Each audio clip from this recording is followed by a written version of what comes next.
get our candidate win. That is a notable shift. Churches have become a focal point in this high-stakes Senate campaign. A poll that came out on Saturday shows the race is neck and neck. Democrat candidate Doug Jones has 50% of likely Alabama voters, while Moore is polling at 47%. Our Kaylee Hartung joins me now from a church in Birmingham. Kaylee, just how much influence do evangelicals have on this Senate race? Well, Boris, nearly half the adults in Alabama identify themselves as evangelical Protestants. Many pastors I've spoken to over the past couple of days tell me they're not willing to address this special election from the pulpit, though as illustrated by Daniel Wilson, the pastor here at First Baptist Pleasant Grove, right outside of Birmingham, he's comfortable addressing social and moral issues from the pulpit, especially ones that he feels are rooted in biblical scripture. This morning, for example, as we approach the Christmas season, he reminded his congregation that Jesus was once an unborn child in Mary's womb and that God chose a home for Jesus with a mother and a father. That sermon made it clear to me, for many in Alabama, it's hard to discern where religion ends and politics begin. Abhor that which is evil and cleave to that which is good. That's Roy Moore appealing to his constituents, but not all of them are convinced. I'm going to sit this one out. Bill Brewbaker is a lifelong Republican and an evangelical Christian, but he won't be voting for his party's candidate in Alabama's December 12th special election. No state has a higher percentage of Christians among them than Alabama, according to Pew Research.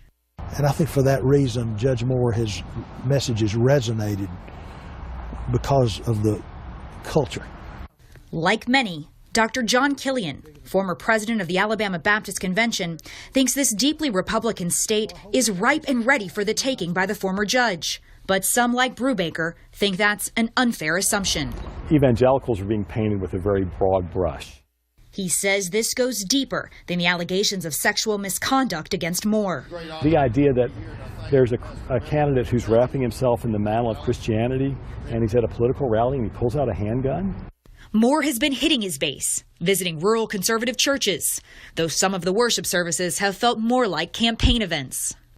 The only way our voice can be heard throughout this country is by us taking our liberties and voting with them.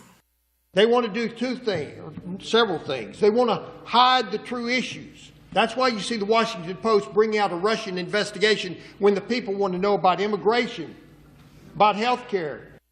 But Brewbaker worries about the message electing Moore would send. I'm deeply concerned about the effect that Roy Moore's presence in the Senate will have on the reputation of evangelicals. I'm tempted to vote for Doug Jones for that reason, but I can't really bring myself to pull the trigger on that.